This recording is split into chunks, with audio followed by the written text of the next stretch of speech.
Alright, this might sound very crazy, but Gladiator is by far the best option for the left side of Winter of Woes. Yeah, it's crazy because like 3 days ago he was very bad, but now he is just straight up clearing a full path in the Winters of Woe. That is insane, right? Or Winter of Woes. Anyway, yeah, so here's my advice. Use a Cosmic only team for the left side because it makes the right side a whole lot easier. So my suggested team is either a 6-star Gladiator and 2 fodder Cosmic 7-stars, or a 7-star Gladiator, 1 fodder 7-star Cosmic, and then Hercules as backup or maybe Heimdall for synergy. So this is my big advice for the Winter of Woes quest. Gladiator is your guy for it. So now let's check out the fights, and first up is the Aon Fight. So a quick note about this fight, you just pretty much don't want to block, right? Because if you block, he crits through it, he goes unblockable, then you're just pretty much done for. So how do you do this fight? Well, just make sure that you're always, just not blocking. And with Gladiator, it's very easy because he is built off of that heavy attack stun. So he just pretty much never has to block. Additionally, with Clean Slate, he counters it too because his Intimidate and his stun is passive. So yeah, pretty much hard counters this fight. There is, in my opinion, no one better for it because he does it pretty fast as well.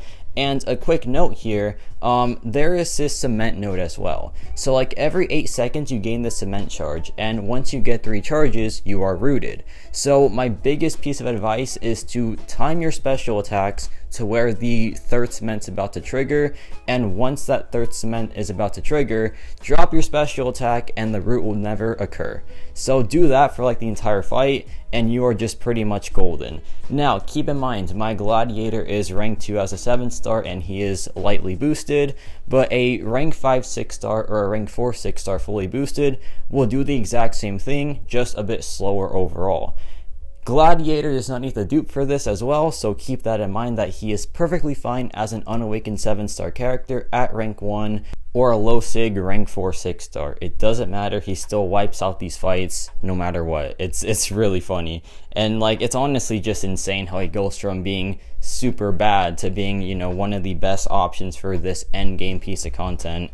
But yeah, here I go in, and you can get like some extra damage on the SP2 from Aegon, so keep that in mind for like a bit of bonus damage. It's not too important, but like for a lower level Gladiator, it probably is kind of important.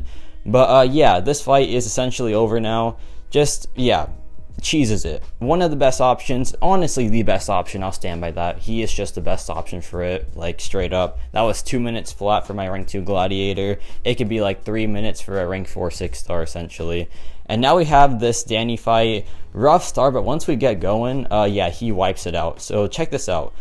Here's why Gladiator is so good for this fight. So we're going to build up our confidence as per usual, get that going, and yeah, once like we get up to our 20 threshold, you're going to see really quickly why he is so good for this fight. So yeah, we have the unblockable up now, which is massive, and for a quick tip for this matchup, in the beginning where you don't have the unblockable buff active, try to intercept her so that she doesn't gain combo meter and get those illusion passives. But yeah, once you do that and you have the unblockable buff active, you're kind of just chilling. There's that beautiful 22,000 crit, and now check this out. I'm gonna go in, do 2 hits, get that free damage, and that's why he's so good for this fight, because she takes like 10 years to get that SP2 going, and while she does that, you take advantage of it, do a lot of damage to her, and you are chilling. Now, if you want to play it risky, you can do 3 hits into like that little animation, but I just played it safe here because, it's a pretty important quest.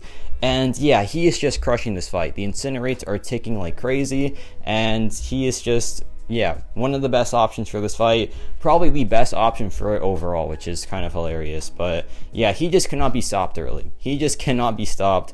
This buff has been unreal, and this proves it. So yeah, right there I got a call. yeah, just, no big deal getting a call on like one of the most important videos to make right now. So it's okay, but I didn't let that stop me. I was a bit like, annoyed at first, but yeah, we're chilling. Drop a nice SB2 again, and this should do it.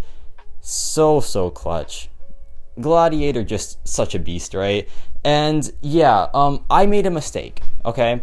I brought Kushala initially for this Hulkling, but then I realized, oh wait, Gladiator just does it better. Not better, but like he just does it really well. So here's like a bit of a snippet of what to do for like this Hulkling matchup. This can be a full solo easily. He is one of the best options for this fight. So what you want to do is just build your confidence, build up your damage output like that, but don't drop an unblockable SP2. Drop it once the unblockable is gone. And if you do that, you're just chilling. And additionally, with Gladiator's heavy attack stun, the protection node is just no problem at all. So yeah, I regret bringing Kushala for this because Gladiator just does it better, to be honest.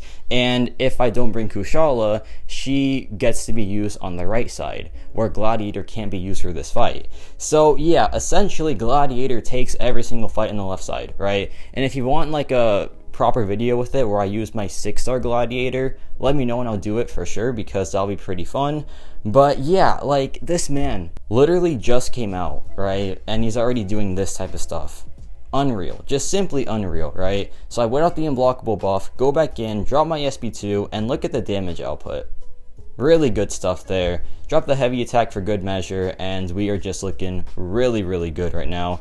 And also his basic attacks for some reason do some insane damage as well, which is very nice. So here I went out the unblockable, then I dropped my SP2 again, and that just does it. Simple, straightforward. He can do this like with Hulkling at full health. It's a straightforward solo, right? And here we have the Spider-Man boss. This one is a mess and a half. So here's what you want to do, and it's not this. Do not hit his block when he has that green icon active, because that just messes everything up. So yeah, you can't do that. You just simply cannot hit his block during that, because he gets the evade and then you get the power sting. So watch out for that. And additionally, there is this node where like if you drop a special attack, it reflects power sting damage. However, with Turn the Tide, you have to watch out, because if you drop it while like the SP2 icon's active, but it's an SP1 that you're dropping, then the damage reflection node will fail and you'll just take a whole bunch of power sting damage. So keep that in mind. And like I didn't get that at first, so I was kind of struggling here, but once I got the hang of it, I was, kind of chilling. Like for example, right here, I dropped the SP1, but since I didn't have the Turn the Tide in the 1 icon, I took a lot of power sting damage because the node that helps me with the power sting failed. So make sure that whenever you drop a special attack, the Turn the Tide icon is correspondent to that special attack. And for Gladiator, just drop the SP1, because the SP1 is the one that gives him Cold Snap, or gives the opponent Cold Snap, sorry. So yeah, it is by far the best one to use, and plus it's like the easiest to access as well. So there he evades, but then I go in for my SP1 in a second here, and yeah, reflect the power sting damage, and that's the game plan. Once you get that rhythm down of just, stalling a bit, saving up for your SP1, and waiting for the Turn the Tide icon to be at the 1, you are chilling, and the fight is a lot easier than like what I made it seem like at first. So yeah, just don't be dumb like me, and just make sure that whenever you do this fight, just look out for the icon and just match the icon, right? So yeah, right there, reflects and power sting damage. We're chilling. We still took some for some reason, but I don't know why, but I think we're good still. Yeah, like there we took 0 damage because we went accordingly with the icon. So yeah, like once you do that, it's honestly a pretty fun fight, and it's not really difficult either, because Gladiator has the Cold Snap, which counters Spider-Ham. So yeah, all in all, Gladiator just takes a full path by himself. No big deal, right? Just it is what it is. Easily the best option for the left side, and he can do it solo if he wanted to. But because of like the 7-star requirements, you have to make sure that you have like at least 2 cosmic 7 stars. But yeah, I dropped the SP1 there, and now he drops his. We get that extra burst damage, and things are looking very, very good for us here.